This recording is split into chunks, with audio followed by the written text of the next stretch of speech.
Okay, to recap, the president today threw down the gauntlet. He said the Palestinians have to come back to the peace table, or we're going to withhold some of the U.S. funds to the Palestinians. I think a lot of that money is determined by the Congress. I'm not sure how much authority the president has in that area. But, gentlemen, just going back to our conversation or debate, I don't see any room for agreement at this point.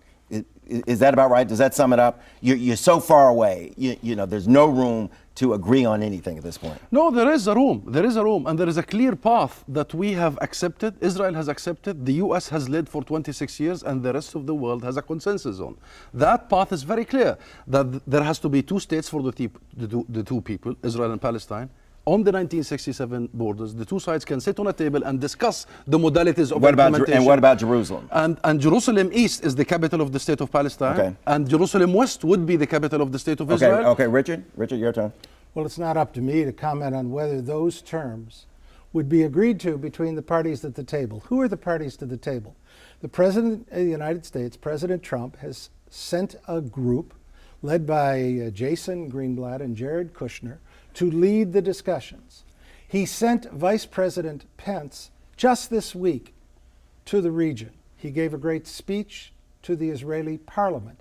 But Mahmoud Abbas wouldn't see him, a great affront to the Vice President of the United States. Mahmoud Abbas has not since December spoken to the United States government, our government. That makes no sense. You cannot come here and say we're prepared to negotiate unless you're really prepared to negotiate. It's just the and politics show, of hitting the and victim. show up Again, at I the come back table. to my question. What is Israel, if anything, prepared to negotiate? To negotiate means you got to give up something. Well, what are you prepared to give up or refuse to give up?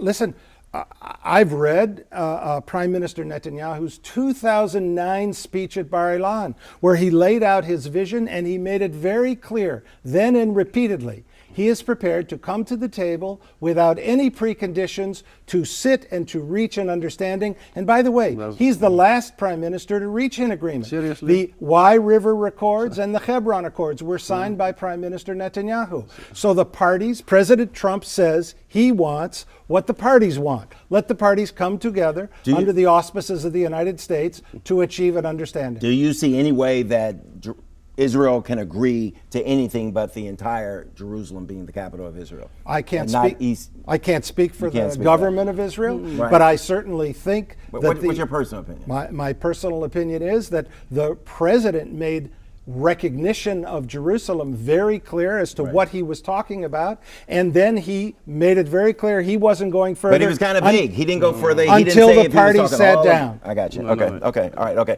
Gentlemen, thank you very much. Thank you. Back in a minute.